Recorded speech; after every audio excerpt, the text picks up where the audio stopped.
Arsenal v West Ham, May 1982. A game remembered for all the wrong reasons. West Ham storm the Arsenal North Bank, but the day ends in tragedy. We reveal the details. West Ham fan Terry told us, "A dozen of us left the pub and walked the short distance to Highbury, where we entered the North Bank. We deliberately got in at 12:30 because the police were cracking down on allowing West Ham in the Arsenal end because of us taking that end every year since '72.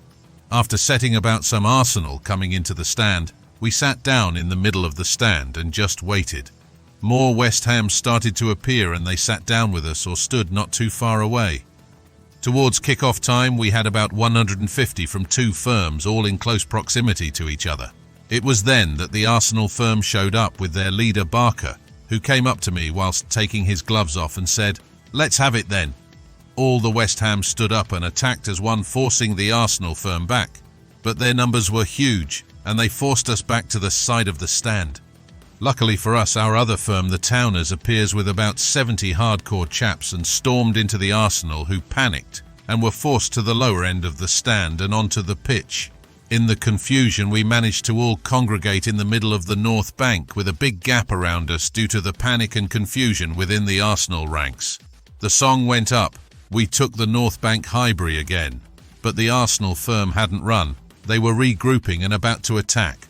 One of our guys let off a smoke bomb, which completely disorients everyone. When the smoke cleared, we steamed into the Arsenal firm, who ran out of the stand or onto the pitch. We'd done it again. ICF rang out for all to hear. We held the North Bank Arsenal. Gutted that they had run, the Arsenal firm regrouped at the side of the stand, and seeing that we were now surrounded by the police who had come from the smoke, started to try and push their way towards us. The police were going mental, completely losing it, hitting out at everyone, us and Arsenal, but they daren't move us en masse, as they would have to force the Arsenal out of the way and escort us at the same time. We were singing, "Thank you very much for the Arsenal North Bank, thank you very much." We stayed there the rest of the game, surrounded by howling Arsenal fans, I mean thousands of them, but they couldn't move us without attacking the police, and they just seemed to accept their fate. Talking about fate, this would be the last time we took the North Bank. Unknown to us, a fight had ensued at Finsbury Park Station, and an Arsenal fan had been killed. The first we knew was when the police started taking photos of all of us, during and after the game. K Division, West Ham Police, started to scrutinise what we were doing, and never let us into the Arsenal North Bank again. If we attempted to get into the North Bank, we were asked questions that could only be answered by Arsenal fans. And if you were found out, you were nicked, so it just wasn't worth the risk anymore. But hey, it had been a good 10 years of taking their end, which is in the history books now. To be fair to Arsenal fans, we get the thoughts of Arsenal fan Ged, who told us, "The word amongst the Gooners was to get to the ground as early as possible, and guard the entrances to the North Bank, and spot West Ham fans or the ICF.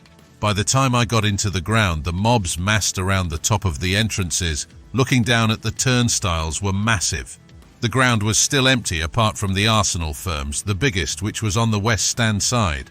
At approx 13:30, West Ham, ICF, started to enter the ground as predicted on the West Stand side, and were easily spotted by Gooners looking down from above. The ICF formed up and made their way up the stairwell that brought you out on the corner of the North Bank, West Stand side. As they reached the top, they were met by the Gooners, who steamed straight into them. After some vicious exchanges, the ICF backed off down the stairwell. Having nowhere to go, they came back fighting, but were beaten back down the stairwell again. This retreating, then returning into a flurry of Gooner fists, continued over the next few minutes. The ICF made little progress onto the North Bank terracing. Cass Pennant, West Ham leader, was clearly visible in a light blue cagoule at the front of the West Ham firm. The police managed to get between the fans, but it was holding back the Gooners was their problem. The police formed a line down the side of the North Bank and attempted to shepherd the ICF down the gangway and into the enclosure in front of the West Stand. As the ICF started to walk down the gangway, the line of police was promptly smashed by Gooners who steamed through and attacked the ICF. The police responded by doubling the line, and once again as the ICF walked down the gangway, it was charged and broke several times. It did in the end hold long enough for the ICF to leave. This was the ICF's main attack on the North Bank. It had failed. due to the sheer size of the Arsenal mob defending the North Bank that day on the West Stand side. The smaller mob on the East Stand side had no reason to go over and help, so they stayed in position trying to spot West Ham infiltrators crossing the turnstiles on the East Stand side. This turned out to be a very good decision.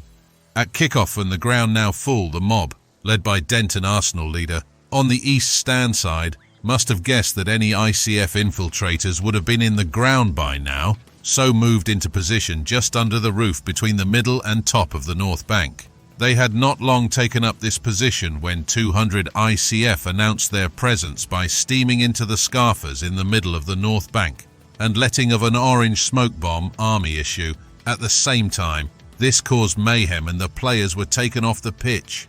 Arsenal fans had no choice but to stream on the pitch to avoid the smoke. For a few brief moments, the West Ham ICF in the Arsenal North Bank were joyful, believing they had run Arsenal and taken the North Bank. The joy was short-lived. They were soon being engaged by the Arsenal mob, who had taken up position moments earlier. Through the smoke, I could see the ICF, like their counterparts earlier, taking a pasting. And now the huge mob pushing its way through the crowd had arrived from the West Stand side to join in. The ICF were being punched and kicked back up across terrace. To the top corner of the North Bank, where they were continually charged by the Arsenal fans. The truncheon-wielding police managed to separate the two sets of fans and encircled the ICF for their own safety. Despite numerous attempts by the Gooners to get at the ICF, the police line held. West Ham never again came to take the North Bank, so it's clear that the ICF did indeed take the Arsenal North Bank by staying in the end for the whole match. They initially seemed to have run the Arsenal out of the terrace and onto the pitch, and then, with the police surrounding them, managed to repel attacks and stay till the end. Thanks for watching. Now please subscribe to help our channel grow and for notifications of future videos.